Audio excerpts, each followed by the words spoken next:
She cheated and I'm finding out and it hurts. Good day, everyone. I, 34-year-old male, discovered my wife, 33-year-old female, in our bed with another man. For the benefit of my sanity, I'll refer to my wife as Ellie and my best buddy as Omar.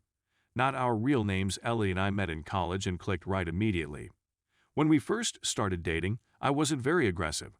In fact, it was her exhibiting interest and desire in me that caused me to begin to appreciate myself and work through a slew of issues. I was simply a hardworking, nerdy, clever person who had never had much luck with women. It seemed almost unbelievable to me that someone as intelligent and beautiful as her would show as much interest in me as I did in her. We've both always been driven, which led to us each starting our own little enterprises by the time we left college. We moved in together after college and married a year later. We had a pretty strong marriage, in my opinion. We'd been through family tragedies, professional problems, and minor and huge arguments, and we'd always managed to work through it all, and I believe it made us stronger. Ellie has always had a broad social circle that included a good number of guys, but I never gave it much attention because she never did anything that raised red lights because all social events seemed to always be with a large mixed group, and I grew to trust her closest friends. As our 10-year anniversary approached, I decided to bring up the subject of starting a family. We had chosen early on in our relationship to compromise on the size of our family. I wanted kids, she wanted none or at most one, so we settled on one. Now, 10 years into our marriage, financially stable and thinking about how healthy I thought our relationship was, I broached the subject. I can't help but think that my actions may have triggered this entire line of events. She told me around 3 months ago that she was going out with her buddies to have some fun. She basically told me she needed to relax since she was freaked out over me asking about having children again. That night, at 4 a.m. she returns, and our bedroom is entirely dark from then on. In our relationship, Ellie has always initiated as much as I have, if not more frequently, and except for brief periods when we were traveling, I can't see us ever lasting more than 5 days without any type of intercourse. She starts going out more, guarding her phone, ignoring me, and doing things I've never seen her do before. After about 3-4 weeks of this, I talk to my best friend, Omar, and he directs me to Reddit, where I begin reading.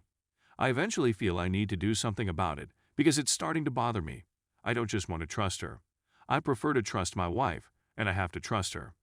Needless to say, I get my hands on her phone and start checking her calls and texts, feeling like a monster invading her privacy.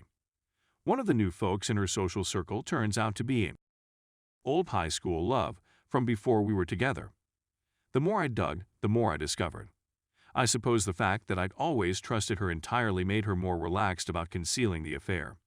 I discovered that he had attended that party a month before, and they had spent the entire night catching up and ended up kissing, not even really disguising it from her entire circle of people, and then conveniently walking to the restroom at the same time. All I'd felt up to this point was a huge pit of uneasiness in my stomach, a part of me attempting to cling on to the idea of the lady I believed I'd married, a kind of self-delusion. But the anger and despair become overwhelming, exacerbated by the fact that she appears clueless to my sudden apathy. She didn't notice I'd ceased making romantic gestures. I felt like I was breaking down on the inside. Finally, about a month ago, I decided to catch them in the act, and I told Ellie I was going to visit my cousin for the weekend. He lives 3 hours away, but instead I went to stay with Omar, who has been assisting me in recording and copying everything. I waited, and sure enough, she took him to our house and placed him in our bed. I crept inside the home and made my way to our room, and the sounds confirmed my suspicions. They were so engrossed in it that they didn't notice me standing outside the door, capturing them with my phone. I literally felt something inside of me snap, like if something in my spirit snapped so loudly that I could hear it. My veins turned ice cold, and I couldn't breathe because it felt like a 10-ton anvil had been dropped on my chest. I became numb. Because I only recall sections of the next few minutes, I can only tell you what Omar says happened in this section. According to Omar, whom I had brought as a witness, I walked over to them, yanked the guy off the bed, and Omar yanked me off of him. I recall Omar pinning me to the ground. Following that, there was the expected hysteria of being apprehended. I went no contact for 5 weeks and started working with a lawyer, bracing myself for the worst. Omar acted as her point of contact throughout that period because I didn't want to talk to her. Ellie called my folks to inform them that we were having troubles. We met and talked after 5 weeks of NC. She was sorry and said it wasn't my fault because it was all her blame, her responsibility, and her decisions. We decided to seek marriage counseling to see if there was anything salvageable. I can't believe I still adore her after all of this time. I'm disgusted with myself for caring about her well-being and happiness. I really despise the fact that I now have to rethink our entire relationship. Was it just now that she became open about cheating? Or had it happened before and I didn't look far enough, or was too trusting to see it at all? It's been over a month since I decided to undergo marriage therapy, and I have a few questions for those who have already gone through it. Is it possible to reconcile without losing some self-respect? How long does the cycle of anger, sadness, and numbness last? I'm tired of being on an emotional roller coaster all the time. I despise the idea of constantly being on guard. I'm not sure if that's a symptom of me wanting to leave or just exhaustion. To be honest, I'll take any suggestions. I adore her. I've been madly in love with her since we met in college, and I want to make it work. Is it really feasible, and if so, will it ever resemble what it used to be in any way? Update. After reading everyone's responses and letters, I took the weekend to process everything and stiffen my resolve. I realized that if I stayed with her, I would never be able to live with myself. Staying and working on it would require me to give up a big chunk of my self-esteem. I also recognize that I don't want to be in a relationship that requires me to be constantly on the lookout for symptoms of treachery. So I decided to hit the proverbial red button and destroy everything. Here's how it all played out. Monday, I awoke to an unexpected surprise. My Johnson greeted me with full attention when I opened my eyes. Guys, I can't tell you how surprised I was, given that I hadn't had morning wood since learning about Ella's affair. My body seemed to be saying, hell yeah, we're going to get this done today and be done, ready for something fresh. I literally laughed so hard when I saw it that Omar and his wife came to check on me, thinking I was having a nervous breakdown. I woke up, dressed, and called Ella's father to tell him we needed to chat. I met him approximately an hour before our main event. I was shocked at how calm I was the entire trip there. Deep down, I could still feel an ocean of feelings, but on the surface, I didn't feel anything. We sat together at a small mom-and-pop breakfast joint near his house. Ella's father is a good man, cheerful and witty, but most importantly, he is calm. I complimented him for how he and his wife had treated me over the years and apologized for having to have this conversation with him. He listened carefully, but when I told him why I was divorcing his daughter, he bowed his head.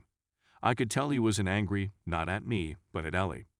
He said he understood, and I requested him not to tell Ellie because I was going to tell her in 1 hour. He nodded, we shook hands, and he warned me to be careful. I despised having to break his perception of her. I questioned whether I should have asked him to care for her, but I suppressed that instinct because, first and foremost, he is her father, and of course he will care for her. But it is also no longer my responsibility to care for her. She is a big girl. I next proceeded to our MC session, which was on our schedule. I had spent all day Sunday preparing what I would say to her and how I would say it. For the following few hours, I wanted to essentially emotion-proof my actions and words. I sat in the parking lot for 10 minutes, just praying. I hadn't felt like I wanted or could do anything since it all started. Ellie was wearing one of the gowns I liked her in when we sat down for MC, and for a few seconds I forgot everything, but then the visceral disdain and contempt I felt forced the desire entirely out. I let the counselor get things started, as I had done in prior sessions, and after approximately 10 minutes of her and Ellie conversing, I cut her off. Here's how it went.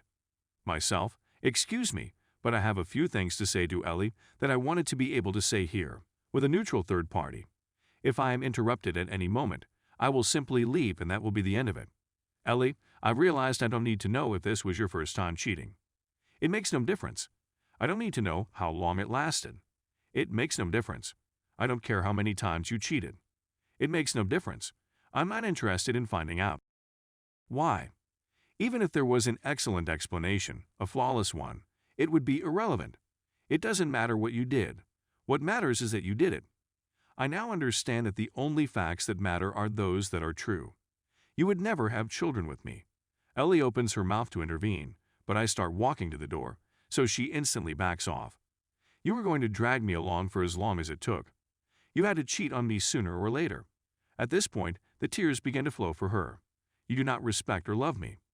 The counselor appears to be about to interject, and I reply by taking another step towards the door, which ends that. My lawyer is filing for divorce as we sit here, and your father knows the complete truth of what has been going on as of about an hour ago. Please do not contact me. Lawyers will be the only people with whom we shall communicate from now on. These are the last words we'll ever say. Bye-bye." I took the final few steps to the door and exited. As soon as I shut the door, I heard a howl that would haunt people's dreams. She ran out of the office, chasing me and trying to stop me, telling me how sorry she is, how we can have a family, and to give her a second opportunity while crying uncontrollably. I pushed by her, got in my car, and drove away. That ocean of emotions that had been quietly hiding behind it all began to roil at this point, and I was barely holding it in. I drove to my parents' house and texted Ellis, closest friends, spouses, the text message I had planned. My father was at the shop when I arrived home, but my mother could tell I wasn't feeling well. She has always been able to read me like a book. I told her I needed to tell her and her father something important, so we sat and waited. I'd like to thank Responsible Mode 114 for contacting me at this stage. We talked, and he really calmed me down. Dad arrived about 30 minutes later. I let it all out. I felt that ocean of emotions emptying it all, that pain pouring out of me as I talked more. When I finished talking to my father, he just held me for 20 minutes while I cried into his shirt. When it was all over, I was exhausted yet strangely at peace. I've arranged for Omar to acquire a Harley-Davidson that he's had his eye on for a while. He has been more than a friend to me, and I intend to do all in my power to be as good a friend to him as he has been to me. I just wanted to say thank you to everyone. I never expected to get decent and reasonable counsel from strangers on the internet. I realize it will be a long road ahead, and that I will still require IC to cope with the fallout from this disaster and regain my trust. I have to hope that if I do the job, all of this sorrow, misery, and fury would fade away gradually like Roto-Rooter for my spirit. The rest of my life begins now, and I can honestly say I am looking forward to it.